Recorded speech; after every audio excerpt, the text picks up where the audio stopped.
Hi, I'm Richard Saluzar, chef here at the Grand Hyatt San Francisco. And what we're going to talk about today, or what we're going to prepare today, is mashed potatoes.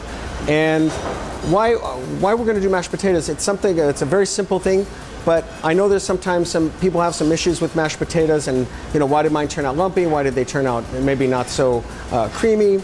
And so when you make mashed potatoes, and we start here with russet potatoes, so we peel our russet potatoes, and then we dice them.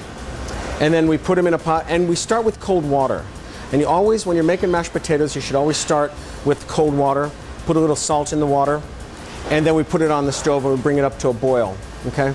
And the important thing is, again, to have the potatoes start from cold, and then when you're cooking the potatoes, you want to cook them till they're nice and fork tender. So your fork goes in, you take it out, and they're nice and tender. Another thing with mashed potatoes too is, depending on the type of potato you do and when you cook them, is really not to over whip them.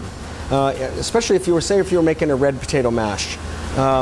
If you really over whip them, then they really become kind of pasty. So you really want to make sure that you don't do that, because at that point, it seems like you can't add enough cream to make them creamy. So we've got our mashed potatoes.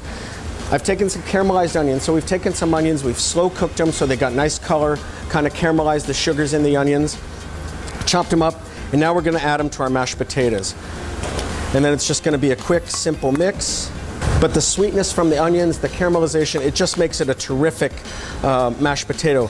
Another one you could do, and I have some more mash here, is a roasted garlic mash. And the nice thing about that is it's very simple to do the roasted garlic. You can take your cloves.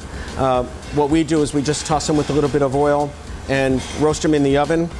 And then we're just going to add these to our mashed potatoes. And I'm doing this because the cloves are small, I'm doing whole cloves, but you could mash them if you like.